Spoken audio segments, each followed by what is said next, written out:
With cuts to Medicaid on the federal chopping block, local advocates are speaking up, urging Congress to protect funding and access to the critical social service program that roughly 2 million New Jerseyans rely on for health care, including 1 out of every 3 children here. At a State House press conference today, they reminded federal lawmakers cuts to Medicaid will affect the most vulnerable. Ted Goldberg reports. Slashing Medicaid is not fiscally responsible. It's a moral failure. It says billionaires deserve bigger yachts more than my sons deserve a future. Teresa Luoni is the mother of 2 autistic boys and says cuts to Medicaid would be devastating for her family. Medicaid is not just a program to us, it's our lifeline.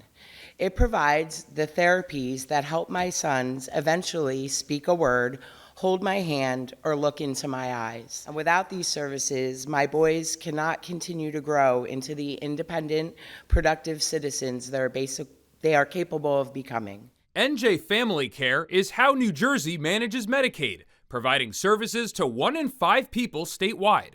Advocates say if Congress removes funding from Medicaid, it will make life a lot harder for vulnerable people. My seniors may have to go without medication because Medicare is going to be cut. Many of the elders my providers serve are not eligible for other types of insurance. Without Medicaid, it will either be private pay or no care. 90% or more of the children and youth living in foster care in New Jersey are on Medicaid. Congress is considering cutting more than $1 trillion in spending over the next 10 years. Congressman Tom Kean Jr. says protecting Medicaid, Social Security, and Medicare is a sacred task that we have. We need to ensure that we also get out the waste, the fraud, and the abuse that's endemic all too often in government spending right now. And we can do both. Fellow Republican Jeff Van Drew added, "Let me be clear. I will never support cuts to Medicaid, Medicare, or Social Security that are not specifically aimed at reducing waste, fraud, or abuse. These programs are vital to the people I represent and must be protected, but we need real reform." There is simply no way to achieve such dramatic savings without drastic and painful cuts to New Jersey's Medicaid and SNAP programs.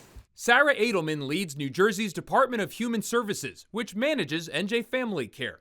She told the Senate Budget Committee what would happen if federal funding is slashed. We will have to take a hard look at things like who is eligible, what benefits are provided, and how we reimburse providers for services. State Senate Republicans didn't publicly support the cuts, but they asked if this was a chance to reduce spending. Are we doing everything we can to make sure we're controlling costs? Have we looked at those audits? Have we made sure that we've expanded and we're taking into account all sources of income? These are things that we took a serious look at. We have enabled automated Department of Labor income verification data over the past years.